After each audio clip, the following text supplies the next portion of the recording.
Hi, Jim Roddy here from the RSPA, jumping in before today's podcast with an update on Retail Now 2025, the Retail Technology Channel's #1 trade show, education conference, and networking event.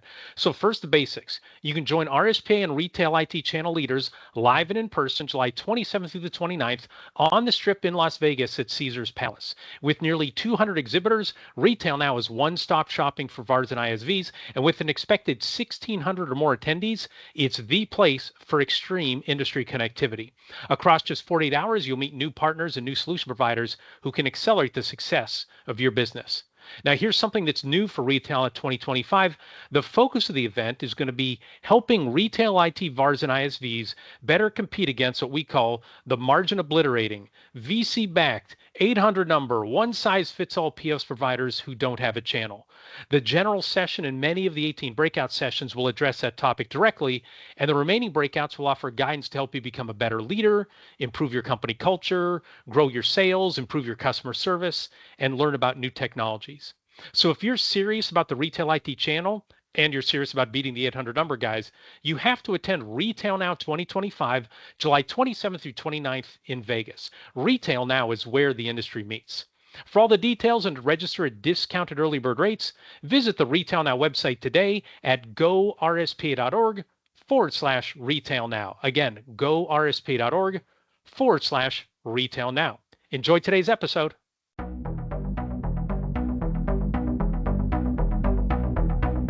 Welcome to another episode of the Trusted Advisor podcast and video series powered by the Retail Solutions Providers Association. Our goal on the pod is to accelerate the success of today's and tomorrow's leaders in the retail IT industry. I'm Jim Roddy, back with you again. Thank you so much for joining us. Now, as always, we talk with leaders in the retail IT channel about their leadership journeys and what they've learned along the way. In this episode, we'll talk with Steve Casteel. He's the president of Payteva, a VAR and ISO providing point of sale, payments, and payroll solutions. And he's also a member of the board of directors for the Iowa Restaurant Association.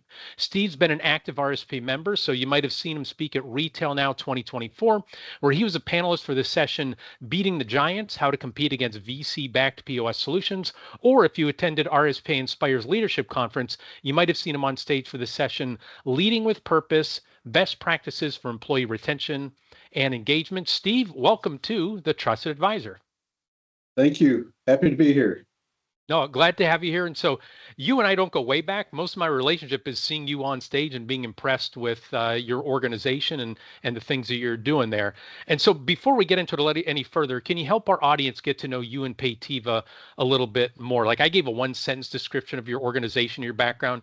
Can you tell Sure. our audience a story of like when and how Payteva started and what the company looks like today? Yeah. So I started in this industry almost 13 years ago. I was working for one of the bigger processors in the country. They got bought out by a bigger processor. Was around with them for about 2 years, and they started changing the way everything was done, changing how we got paid, what we could sell. We'd have to partner with somebody on certain products. So I decided to go off on my own. That was right around 8 years ago. Never really intended to start a business per se. I just knew that I could do better on my own. And then from there, kind of built a team through word of mouth. So Payteva's based in Iowa. We're in 5 different states now. We have 28 agents under the team. And we kind of specialize, of course, in restaurant and retail. But our biggest customer is actually a distributor out of California. So we don't particularly specialize in one vertical or one market. We try to help everybody, which is one reason why we joined the RSPA, is because we wanted to get into some of these other special verticals, like cannabis, for example. And RSPA has been great for that. But so yeah, that's kind of how Payteva got started. Got it. Interesting. So 8 years ago, prior to 8 years, no entrepreneurial background, anybody in your family an entrepreneur, or was this like we're diving into the deep end? Oh, I've had plenty of other businesses. In fact, Okay. yeah, the reason why I got into the reason why I started my own ISO about 20 years ago, I had 5 different businesses I was running. I had a transportation company, cleaning company, marketing company, entertainment business. I used to DJ, and a buddy of mine worked for Heartland Payment Systems, and he hit me up for to sign me up for payment processing all the time. I'm like, man, I get called on by people like you all the time. Uh, and it was about 5 years after he first initially contacted me. I had 3 employees call in sick one day, and I just called him up and said, "Hey, man, what do you guys have to offer?" And he's like, "Let me get you in front of the manager in Iowa." He'd been promoted down to Arizona at that point. And the rest is history. 2 months later, I started. And then 6 months later, I sold all of my businesses. I told my wife, wow. I'm selling everything. I was done having employees, done with all that. And yeah, the rest is history. So yeah. Interesting. Okay, great. So you've had a couple different runs in terms of Yeah. leading an organization. So a big reason why we're having this conversation today is what I alluded to earlier. It's what you said at Inspire related to company culture and compensation. It's interesting. You sold your companies to be like, I don't want to, have employees anymore, right?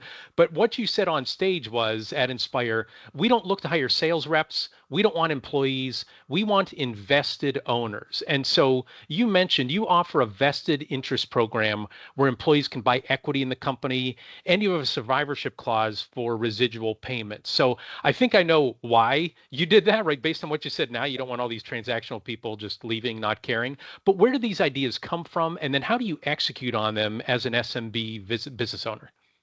Yeah. So great question, and a couple different answers. So at Payteva, we have very low turnover. Our attrition rate is very low, and that's on purpose. And you kind of alluded to it.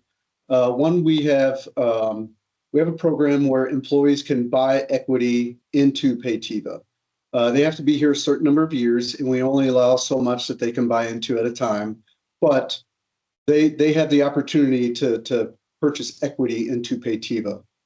We also have a sweat equity option. Hey, Steve, I don't have the money up front. I don't have the money right now, but I want to earn my way into Payteva. So if they hit a certain goal every year, after 10 years of achieving that goal, they can own 1% for every year they achieve that goal. So they can own up to 10% of the company just by achieving those sales goals.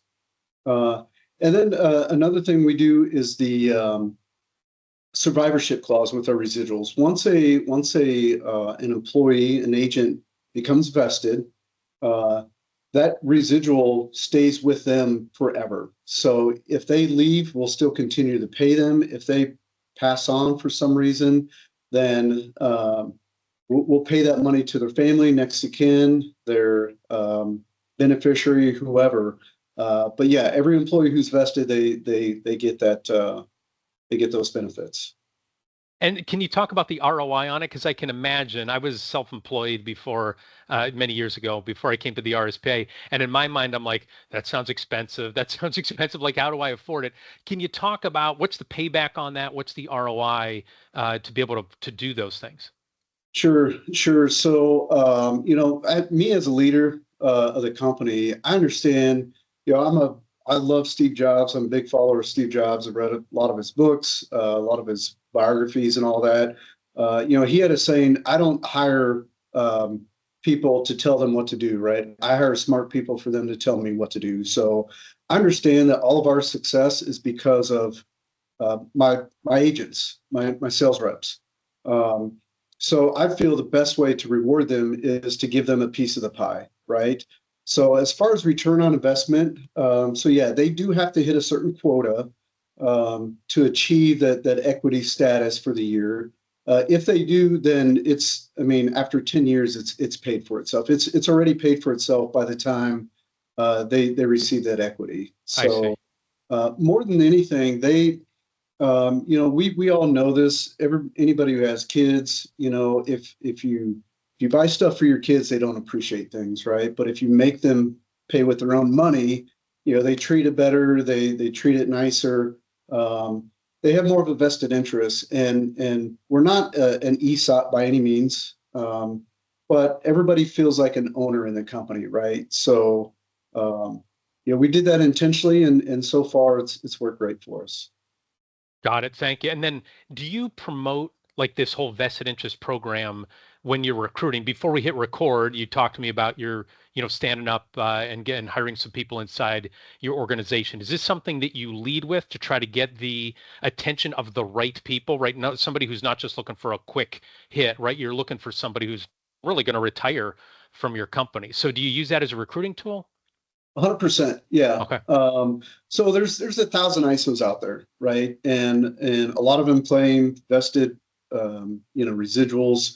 We've got it all in writing. We've got sales agreements that are all in writing.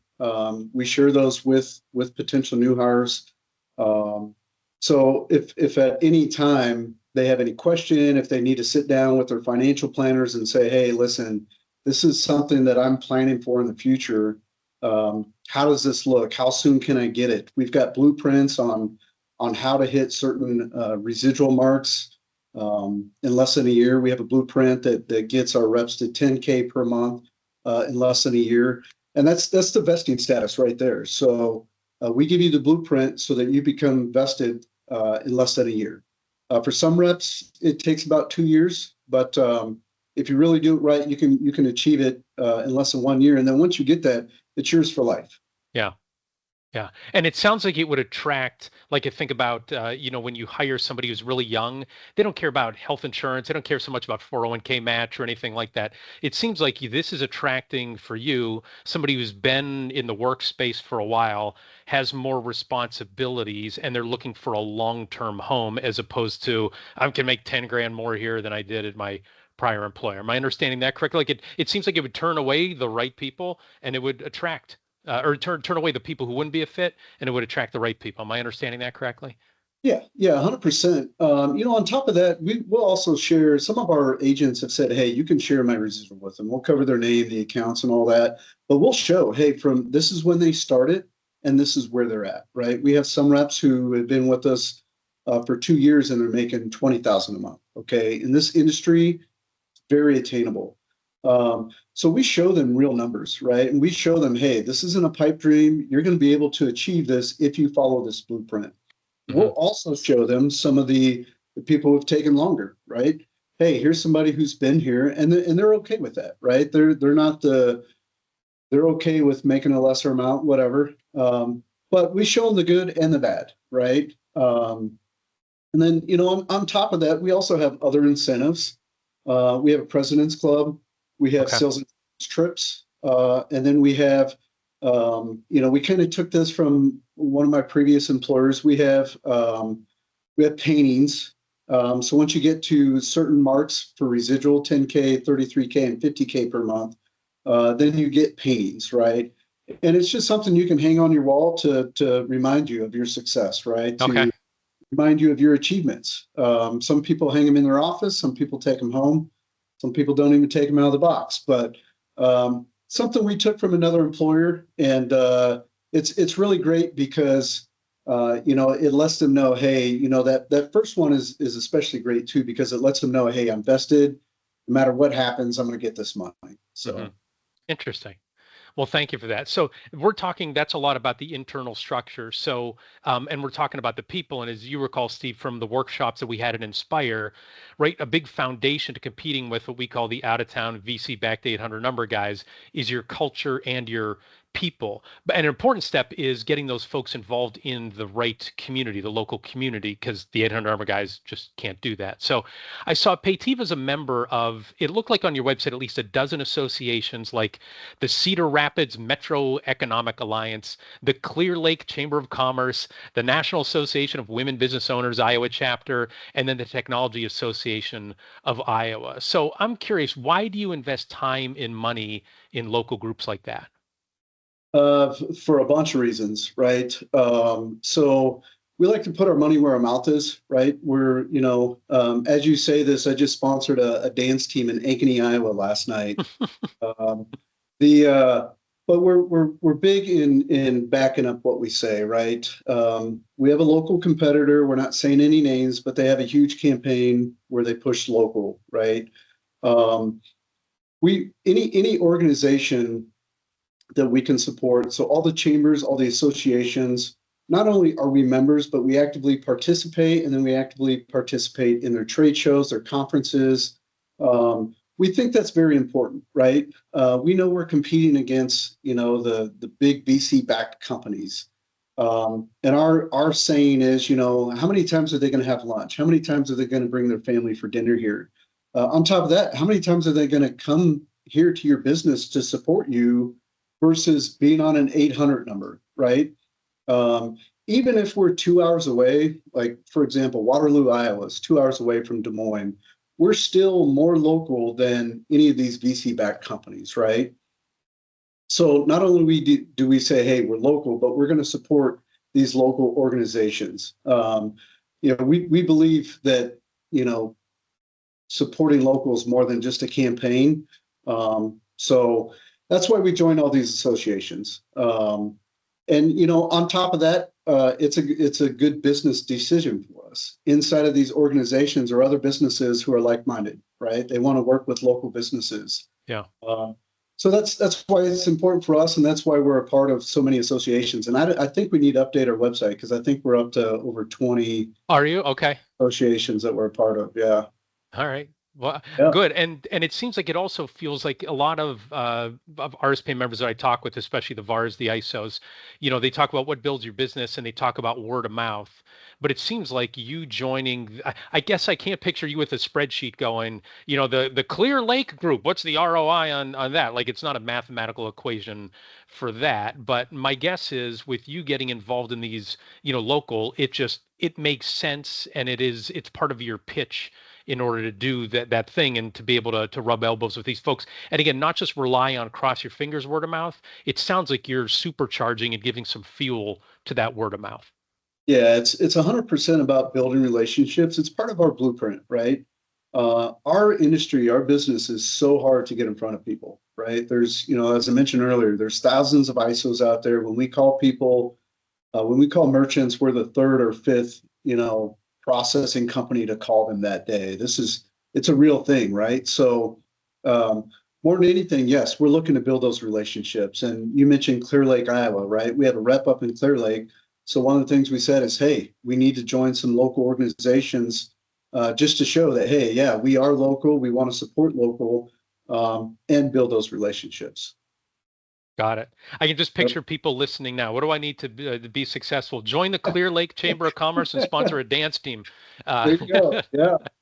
But it's really it was funny. I was talking to this dance team yesterday, and they said part of our sponsorship gets our logo on a T-shirt. And I said, okay, how many T-shirts are you guys going to print? And they said 52. I'm like, great. That's perfect. I was hoping for 1,000 or 3,000, sure, but no, 52 T-shirts. So yeah. But it's 52 people in your target audience is really what it comes down to, in your backyard. 100%. Yep. Yeah. All right. So another thing that I saw on your website, and it was a statement that it seems like it really empathizes with small business owners and offers them a unique tool that I'm hoping you can tell Morris about. So your website says, we know business owners are contacted on a daily basis by credit card processors. That's why we've created tools to compare our rates with our competitors. No need to talk to a pushy sales rep. And then it says, if our rates beat your current rates, we'll let you know. If you've got a better deal where you're at, we'll also tell you that too. So I'm curious, can you talk about how do you use that tool, not just to help you make sales, but it sounds like you're also showing merchants that you're on their side. You're starting off the relationship as an advisor, not trying to sell your stuff to them. 100%. Yep. A lot of our reps will say, listen, even if you don't work with us, you'll know if you're getting a good deal with a current provider, right? It kind of reminds me of, I don't know if Progressive still does this, but Progressive used to say, hey, 15 minutes or less, we'll show you if you're getting a better deal or not. So one, we like to educate our customers. In the B2B space, level 2, level 3 processing, a lot of merchants don't even know these pricing models exist, right? Pizza shops is another good example. They do a lot of hand keyed entries. They don't realize they can save money just by putting in a zip code, right?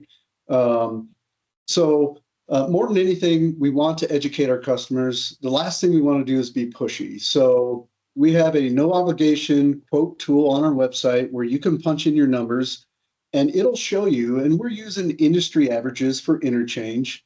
So, for bars and restaurants or retail stores, we have average interchange rates that we're basing our rates off of.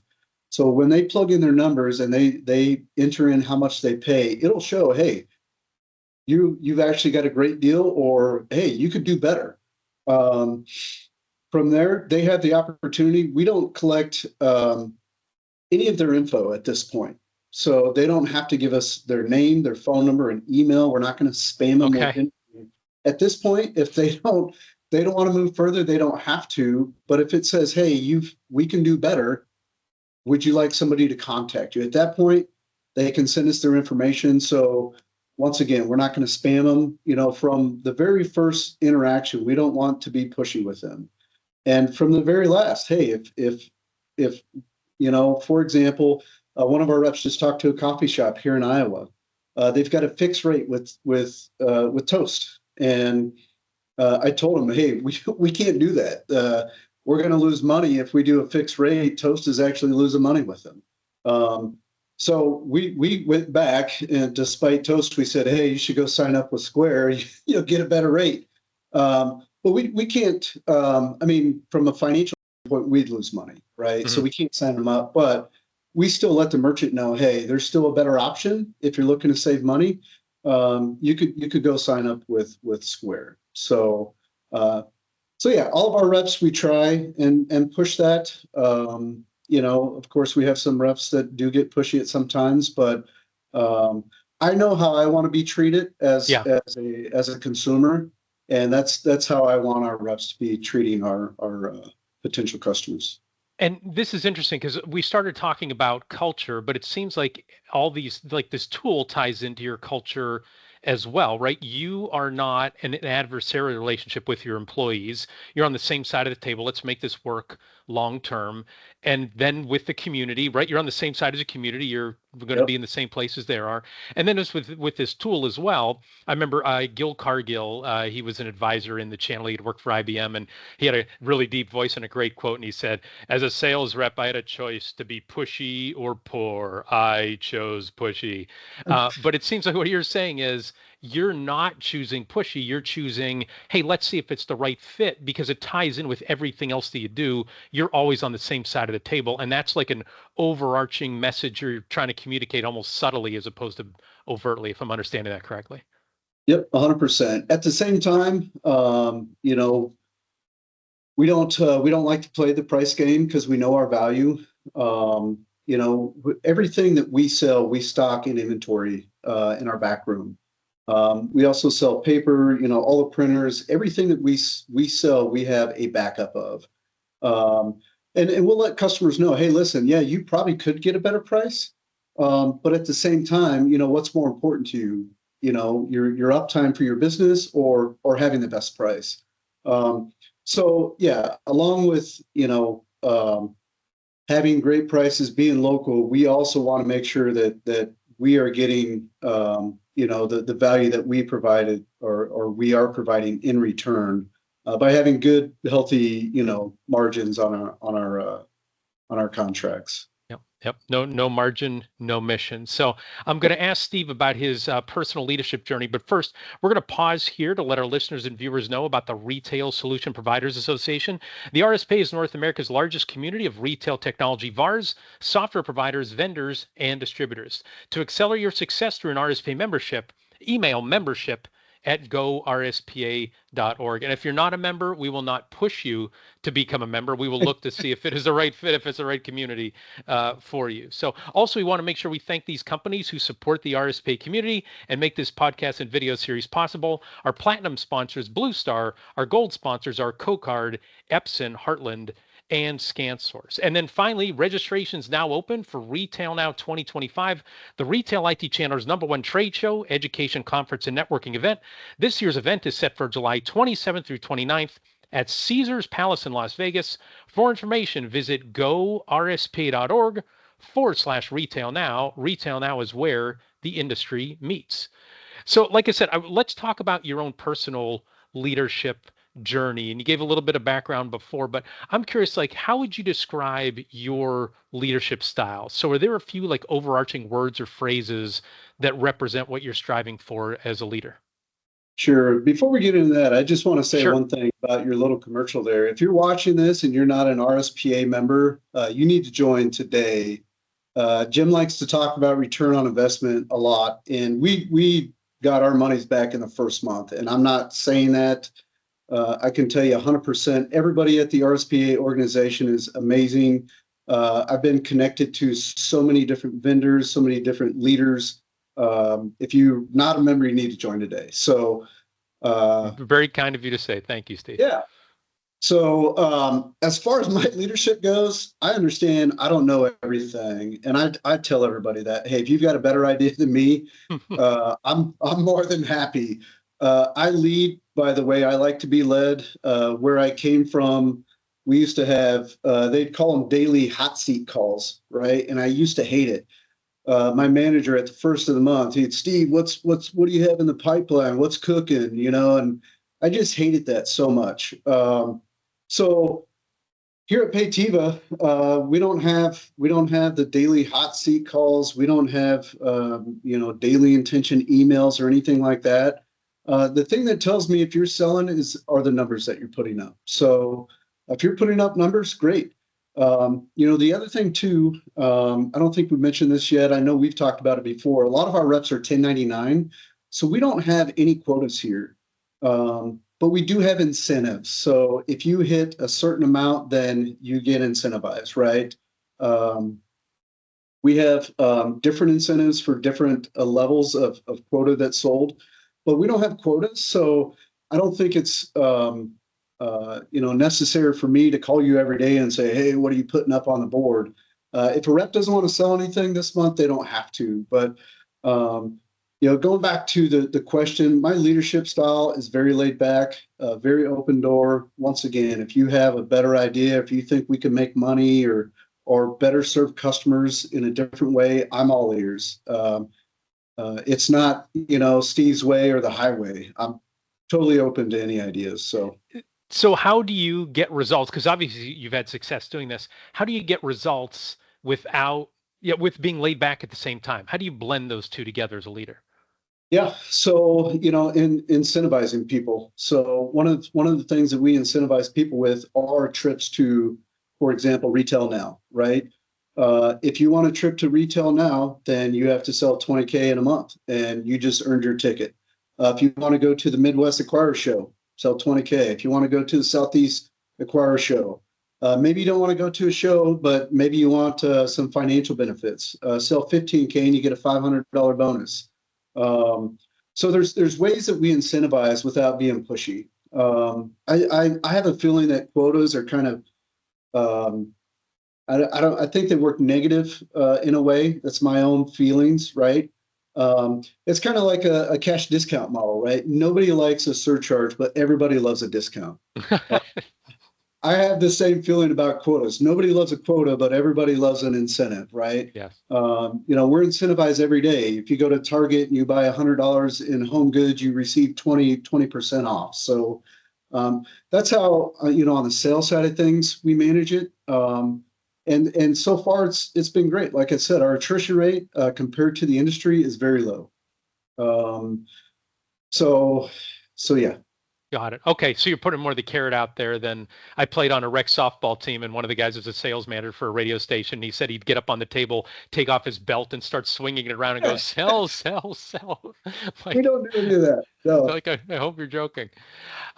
Good. So thank you for that. So that's the way that you lead today. I'm curious to learn about some experiences you might have had early in your career that shaped you to become the leader where you are now. So can you share with us a learning experience or like one story that's really stuck with you and shaped you as a leader? Yeah, kind of going back to the last question, this question, one of my favorite quotes is a quote by Zig Ziglar. He says, you can get anything in life that you want by helping others get what they want. So I'm more than willing to spend the time with any of our new reps, any of our reps for that matter.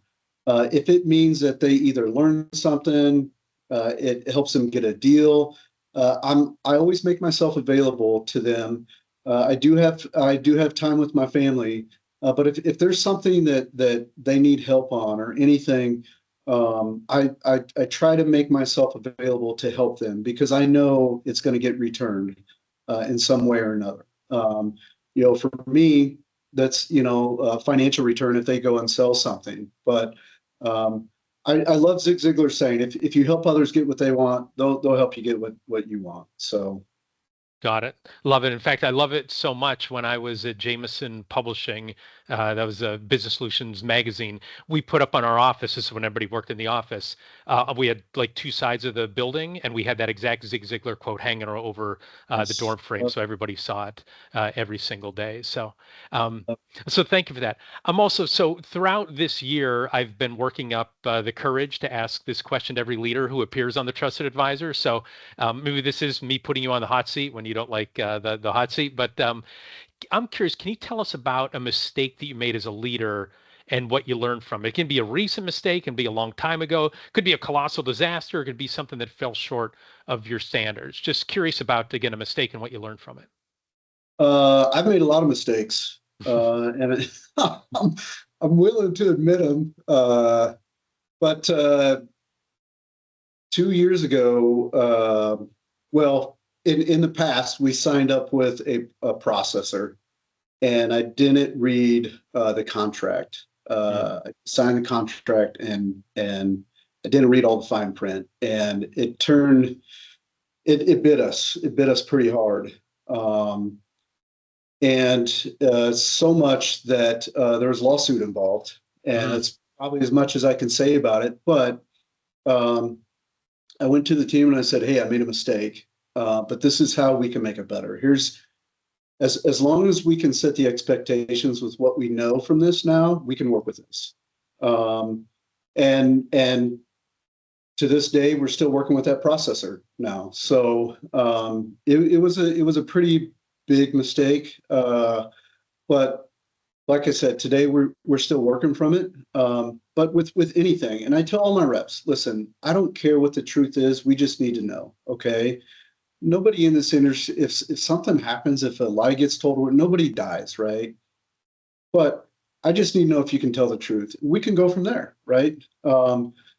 If you did make a mistake, let's own up to it and move on. We can't control what happened, but we can control how we react. So, hopefully, I'm always going to make mistakes, but as long as we can learn from them, then it's okay. Yeah. So my old boss used to say, I like to have my problems in front of me where I can solve them, not have them behind me so they could claw me down from behind like a tiger in the jungle kind of thing, right? You don't want that surprise.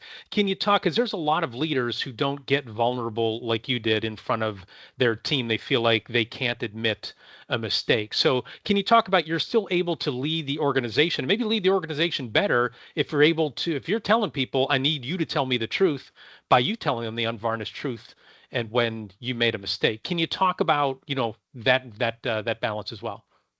yeah. So with our leadership, we have a weekly leadership meeting, and first of all, if we have a meeting where all we're talking about is numbers or something, I can send out an email. We'll just send out an email, right? We're not going to waste time with something like that. But part of our meetings too is we'll read books, right? You see a lot of books behind me. I see a lot of books behind you. I love that. But we like to I don't know the right way to say this. We like to practice servant leadership, right? So I'm always coaching my team and I don't call anybody out, right? But I say, hey, listen, if we're in this situation, this is how we can handle it, right? Being a servant leader means I'm putting my needs behind, my team's needs, right? So we're always working on that. I'm once again, as I said before, with any of my leaders, I'm open to sitting down outside of work hours or whatever and just say, hey, I had this situation. How could we handle it better? But in almost any situation, we're not with our leadership, with our agents, we don't reprimand per se. Hey, next time it happens, this is how we can handle it better, right? So I don't know if that answered your question, But books are big in my world. We're always trying to go over a new book. I just bought these PIP deck cards a month ago. I want to go over those with my team. I don't know if you've seen those out there yet or not, but so yeah, we're always working on team building and leadership. Yeah, so there's it reminds me there's when somebody's not hitting the standard that you want them to, it's either a commitment problem or a competence problem. And too many times people think it's a commitment problem, right? Stand up on the table, swing your belt around and say, "You better do this," or like you said, "You better hit this quota or I'm going to throw you out of here." But sometimes people might not know. And so that's what it sounds like you're saying. It's like teach first, put your arm around them first, and also create an environment where they can say where they fell short. And that's why it's important for you to say where you fell short so they can say like, okay, I guess it's permitted for me to do this. Am I understanding that correctly, Steve? Is that kind of what you're aiming for? 100%. Yep. Yep. Exactly what we believe in. Yeah. Yeah. Because I remember early in my management career, the reaction was if somebody falls short, slap them on the hand is what it was, as opposed to, wait a second, maybe they don't know how to do it. And you should probably start there. It's a lot safer environment to do that. So we've only got a few minutes left. I do have a couple more questions for you. You mentioned Zig Ziglar. I'm curious about maybe him and maybe some leaders you work with in person that you look up to as mentors and have really helped shape your leadership approach. I'm curious, like, what did they say? What did they do that's had a lasting impact on you for your entire career? Sure. So I'm part of a breakfast club that meets once a week. Within that, to be part of the club, you have to be a business owner. You have to have buying power, which would be if you're a business owner. But this breakfast club has been around for over 85 years. We have over 90 members in the club. A lot of guys in the club that have done amazingly well. There's a couple guys in the club. I'll name their first names, not their last name, but Todd, Kirk, Tom. These guys all own multi-million-dollar businesses, right? I just met with Todd 2 weeks ago for some advice, right? On top of that, I also have a business coach. Like I said, I understand, I know that I don't know everything. I can't, for me to say I know everything about business, about running an ISO would be asinine. So I'm always looking to others for advice. Probably one of the I guess, probably one of the best pieces of advice that I've heard from one of my mentors is always be willing to listen, right? God gave you 2 ears, 1 mouth for a reason. If you're talking more than the other person, then you're probably in the wrong conversation, right? So always be a great listener, quick to listen, slow to talk. So. Got it. Interesting. Thank you for that. So, can you give me a little bit more color on that breakfast club? Like you said, a bunch of business owners. So I'm guessing it's in your local area is what it is. So that's what it seems like. And is it a national thing or is it just local to you guys? It's a local group. Hold on 1 second. For those listening only on audio, Steve's out of his chair. He's grabbing a certificate off his sorry. wall. So this is a photo of all the guys in the group, right? So it's called Reciprocity Club. Oh, okay. You have to be invited to the group. So you have to be invited from one of the members. And once again, you have to be a business owner. And then once you're invited, there's a board, and then they vet you. But once you're in, you're in. And like I said, the group's been around for over 85 years. We have a board. We also have a leadership team. The leadership team starts at membership chair, social chair, vice president, then president. But it's a great organization, and it's a little bit networking group. It's a little bit social group. Mm-hmm. I just love rubbing shoulders with the guys in the group. Like I said, there's guys in this group that have lost more money than I'll ever make in my lifetime. Right? So some guys there's I think over 3 businesses in the group that have been around for over 100 years. So if you're listening, if you're watching, if you're not in a group like this, I encourage you to go find something similar.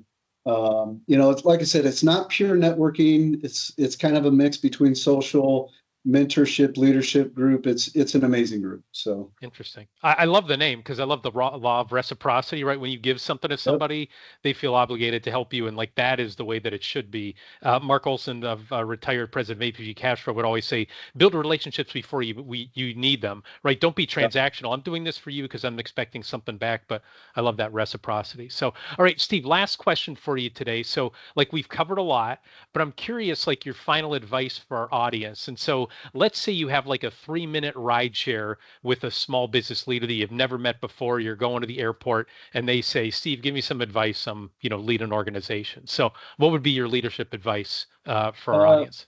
sure. Always start with why. If you're doing it just for money, you're probably doing it for the wrong reasons. But always start with why. There's a great book. I think the title is, yeah, what's your why, or start with why, Start with right? why. Yep. Yep. So start with that. I just had, are you going to find it? It's on my Uh, shelf, but I can't pick it out right now. So I was going to try to get out of my seat too, but another thing I like to tell my team, to promote a team is you can go quick by yourself, but you can go far with a team, right? So don't be afraid to share stuff with your team. As a business owner, there's some things you can't talk about with everybody, right? If you don't have a leadership team, promote some of your team players up to management. Share with them some of the stuff. Get them involved, right?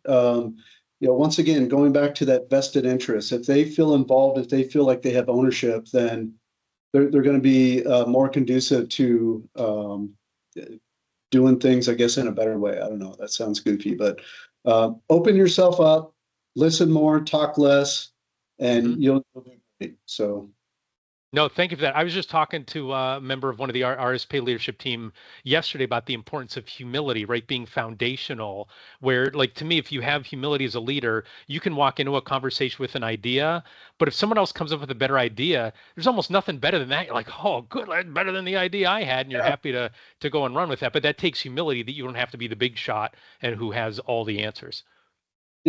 Yeah, more than that, have humility. If somebody does have a better answer, hey, celebrate that person, right?